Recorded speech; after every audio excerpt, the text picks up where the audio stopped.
car number 24 from Hamden, Massachusetts, the Ballyhagee Farm sponsored car for Mikey Flynn. I feel like we were definitely trying to look to take a next step. We wanted to make changes for the better.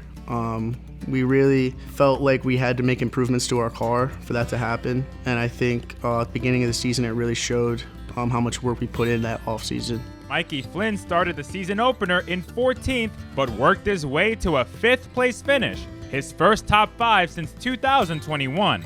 Huge. I mean, to start off your season like that is big in the SKs. I mean, a lot of the drivers, you hear them say, it all matters. Your season starts in the first 5 races, after that stretch of just races where we couldn't miss, it seemed like. Good run for that number 24, Mikey Flynn. He goes 3rd. I mean, it's something that I've never done before, obviously, at that level. I mean, doing that sets a standard for yourself to know that you can do it and you want to keep improving. Just stay with what we were doing. We found something that worked for us, getting yourself prepared as possible, especially in those summer months where, it goes by pretty fast. So Mikey Flynn gets his best career finish in the SK Modifieds with a 2nd place run. It's crazy to think that I'm chasing down Keith Rocco for wins now. I mean, that's pretty crazy to me. I think that was probably the highlight of our year, getting to race in front of all those people. I mean, I remember going down the backstretch and into the entrance of the track, you can see like Ronnie Childress and all those guys standing out there watching you in the lead. It's a pretty cool feeling. I really, trusted myself, knew that I could do it. I think the results showed that. I mean, every time we had the car capable, it was in the top 5. My dad and Keith, started talking to each other at the end of the year, and we know Mike O'Sullivan. He came to us, and we were looking to make a change, and it seemed like that was the way to go.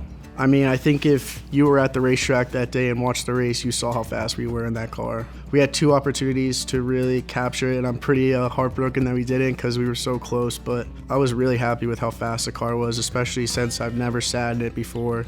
We know we can do it now. That's just the way it is. I mean, now we know that if we don't finish 8th in points next year, we don't finish top 5 in points next year, that it's going to be a down year just on the base that we had this year, If you look at the whole 23, I mean, it's a positive for us. I mean, the jumps that we made, just being a family team who's not really involved in racing as much. Nobody in my family raced before me. I'm the first one, so we're all learning, especially we have to start from zero. There are guys who come out and they're rookies, but they've been racing their whole lives and their dads have been racing and grandfather. We're a rookie. We're really a rookie. My family, first and foremost. I mean, I couldn't do it without my dad and my mom, my sister. They're right by my side through thick and thin.